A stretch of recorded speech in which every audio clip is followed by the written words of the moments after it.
খাৰুপেটীয়াত ভূমিকম্পৰ প্ৰবল জোকাৰণি, খহি পৰিল পকী দেৱাল। আজি ৰাতিপুৱাত ভূমিকম্পৰ প্ৰবল জোকাৰণিৰ ফলত খাৰুপেটীয়া অঞ্চলত বিস্তৰ ক্ষতি হয়। খাৰুপেটীয়া নগৰৰ ব্যৱসায় প্ৰতিষ্ঠানৰ পকী ঘৰৰ দেৱাল খহি পৰাৰ লগতে বিহুদিয়া, ঘিলাধাৰী অঞ্চলৰ ঘৰৰ চোতাল, মজিয়া, খেতি পথাৰত চিৰাল ফাট মেলিছে। ৰাতিপুৱা 7:52 হোৱা এই প্ৰবল ভূমিকম্পৰ জোকাৰণিৰ এই সময়ত সকলোৱে ঘৰ-দুৱাৰ এৰি বাহিৰলৈ ওলাই আহে। আতংকিত হৈ পৰিছে সৰ্বসাধাৰণ ৰাইজ। বহুতে কয়, এনে ভয়ানক ভূমিকম্পৰ জোকাৰণি জীৱনত কেতিয়াও দেখা নাই। আজি ৰাতিপুৱা যি প্ৰবল ভূমিকম্প হৈ গ'ল, এই ভূমিকম্পত মোৰ দোকানৰ এই ভেণ্টিলেশ্যনটো গোটেইখিনি খহি পৰিল।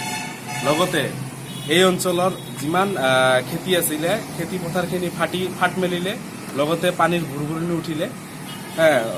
খুব বেয়া ধৰণে ভূমিকম্প হৈছে। জীৱনৰ প্ৰথমবাৰৰ কাৰণে এনেকুৱা ভূমিকম্প মই দেখা পাইছোঁ। মানে কেতিয়াও দেখা নাই, জীৱনত প্ৰথমবাৰ ডাঙৰ ভূমিকম্প এনেকুৱা দেখিছোঁ। বাবা এই চাওক, মাটিখন মানে ফাটি গৈছে, চাইছে